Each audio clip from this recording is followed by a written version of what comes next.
Big Brother's bit on the side. This time tomorrow, if you watch it on +1, the People's Champion will be crowned and sat in this very studio. Oh, my God.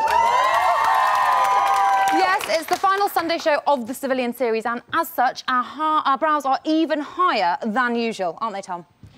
Yes, Alice. Looking good. Before we have a chat about the week gone by, here's our Graham with a little reminder. This is Big Brother. Oh, fuck off. I'm doing the plane around the Big Brother house. If your reflexes was just a little bit faster. Push the button quicker. It's a second. Who's done this? The toaster. Do I not start getting mad, Dana? Fuck off. I'm an arrogant prick. Can't wait to see what girls are in the house. But if she's got a really annoying accent, you know, I want the gold ticket. I want it, Charlie. Ashley. We're in the final. Adam. We're in the final. Dina. We're in the final. No way. Scott. I want to cry. Oh, inspection time. Tina just moved her leg. Cheers, guys. Imagine how bad it is for them. What are they doing? This is fake. You think it is? This is fake. Housemates have failed for shopping task. This is going to be, like, so boring.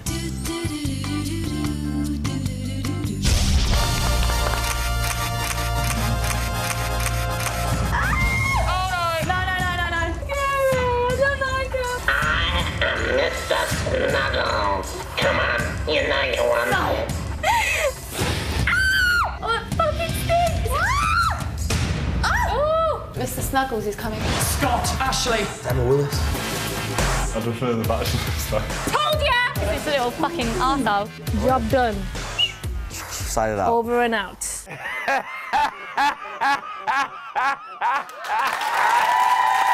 Wow, I'm not being funny, but where the fuck was Graham? Anyway, now our first guest is part of the Ross dynasty. Yes, there's Jonathan Ross, Diana Ross, Ross Kemp. Anyway, he's our favourite Ross. It's Paul! And you forgot my uncle, Luther Vandross. And Luther the most Vandross, famous of one, course. Joining him is psychologist Mark Rackley. Hello. And fresh from 67 days in the house, it's the couple nobody is calling Scoshly. It's Scott and Ashley.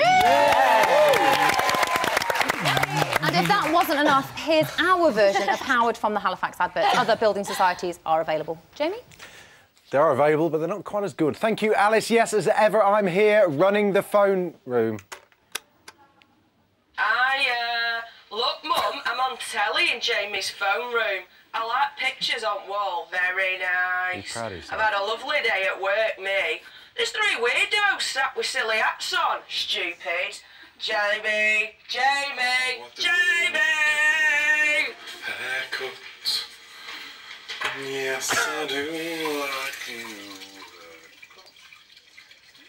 That is why she is single. What the hell was that? Back to you, Alice. If you don't know, I don't. Shall we talk about the week that we've just watched? Yes. I think we probably should. Firstly, we saw the end of Lushly on Friday night. Paul, were you sad to see them separated? I was, to be honest, because I'm not a huge fan of Luke S, because he comes across as such a huge fan of himself. You know, if he was chocolate, he would eat himself. But the two of them together, and I do think, I'm not just saying this to you, you made him nice and accessible, and I think you brought out, you know, when I was growing up many, many years ago, I had mates like that who were good-looking and tall and full of themselves. As soon as they got a woman they could be normal and natural with, and I think you humanised them a bit. Oh, thank you. Oh, that's nice to hear. It was That's sad. nice. That's lovely. How do you think your experience would have been different, Ashley, if you'd not hooked up with Luke? I think it would have been insane, really. I just think, like, I've just been myself throughout that whole competition, and at the end of the day, like, if whatever happened with me and Luke S, I stayed myself, do you know what I mean? I'm not going to pretend that I'm someone else, because I'm just me, Ashley, do you know what I mean? And like, I just think, yeah, whatever. I think it'd stay the same. I'd have fun, I'd have a laugh, I wouldn't, you know, I wouldn't take things too seriously, and Would you that's have just gone me. for Luke A? Oh. Don't pit them against each other once again. Many people have questioned the relationship, obviously. We've heard lots of kind of question marks about it. Scott, do you believe that Luke S was genuine? He's really difficult to read because, I don't know. Scott's told me that. Yeah. Okay, I've seen that eye roll a few times, so you're obviously a bit dubious. OK, when it came to practice the shaving of my hair, on my leg. He was really nice to me, and then he just went zhung, and shaved a whole chunk out of my leg hair, and I didn't actually care. I thought, oh, that's sweet. So then I was like, oh, I went into the diary room and said, oh, I love him, he's so nice. But then earlier on, I had nominated him in the series because the cheesy behaviour got to me. The word cheesy's been bandied around quite a lot about I'd never used it in my life until that show. And then, that is cheesy. I didn't know the definition, but I just know that's cheesy. That is classic fromage. Yeah. Mark, obviously Ashley and Luke got together very quickly. What do you think bonded them initially? Ashley and Luke got what we call a situational relationship. Probably sounds a bit weird. you're fine. And a situational relationship is a relationship that gets born out of a specific context, so like a holiday romance, an internet romance, prison. In this case, the Big Brother house. So Luke went in looking for a woman.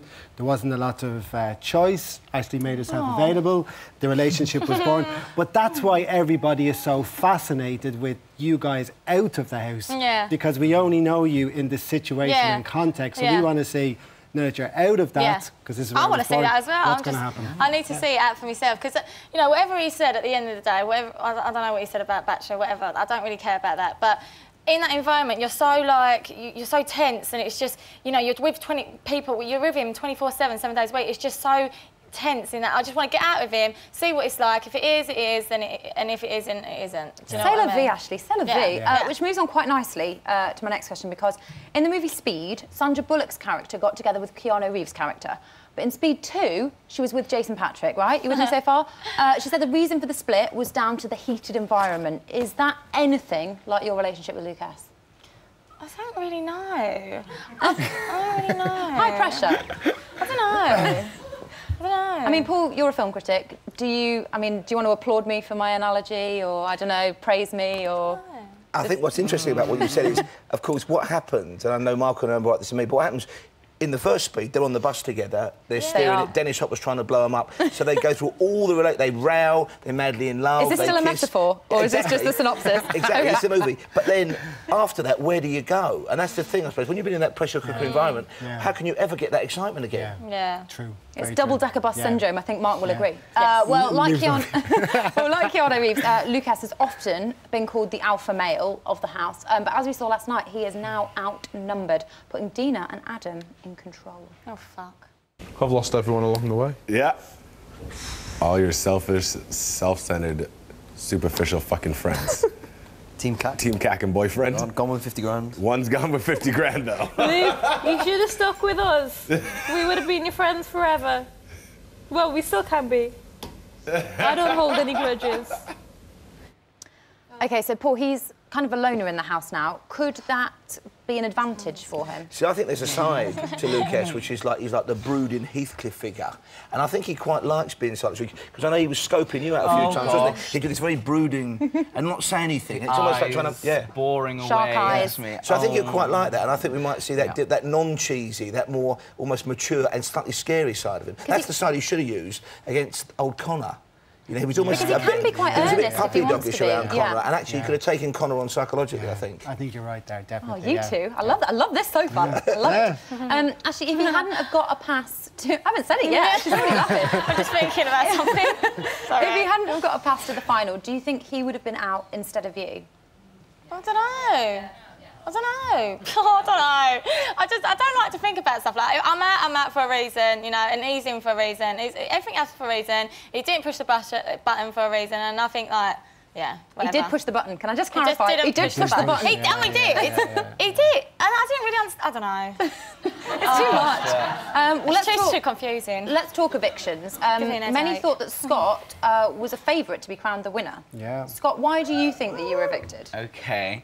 Well, this sounds really arrogant, but I think it's because people did just become complacent and they thought, oh, well, Scott might be popular, so, you know, let's not bother voting for him. But I think also, probably because if you've saved someone so many times like Dina and people kept voting to save her in, then you feel like then you have to save her again because all that you've done before needs to be worthwhile, so you'll vote for her again, and so you build a core following. So I think that was probably the reason as well. I think was quite a good analysis because we've seen that safe bet thing happen before, I think. Did you see that eviction coming, Mark? No, massive shocker. Genuinely, Scott. Didn't think you'd go out at all this week. I really thought that Scott was safe, and I think that probably was the general consensus, and probably your downfall as well, Scott, is that people thought you were a safe bet. And even in the house, everyone was telling you, it's the first time you're going up, there's no way you're going to go. And that's probably what the public thought as well, that you were a safe bet, and it was a vote to save. So it's like loads of people have gone first time, so it doesn't really matter. Well, we saw the remaining housemates treated to a PR lesson from Nina Mishkov yesterday. Should we remind ourselves of that? Let's have a little reminder. Out gets Luke. Stop and say thank you to whoever's opened the card. Yeah. Is that side? That's that side. That looks. I have to say that looked a little condescending. Did it? Yeah. Nah, no cross to crotch. That's fine. That's why that hand's there. It keeps that like body space between us. Oh, now this is the technique we could all learn. Did you watch all of the show? All of it. Which bit was your favourite bit? The bathroom scenes with you in it. Oh, okay. Take care, Luke, OK? Lovely. Ashley, which of the housemates do you think wants fame and fortune the most? Oh, God, Dina. Jesus Christ. I mean, there's something I just don't even know. Like, I mean, she's...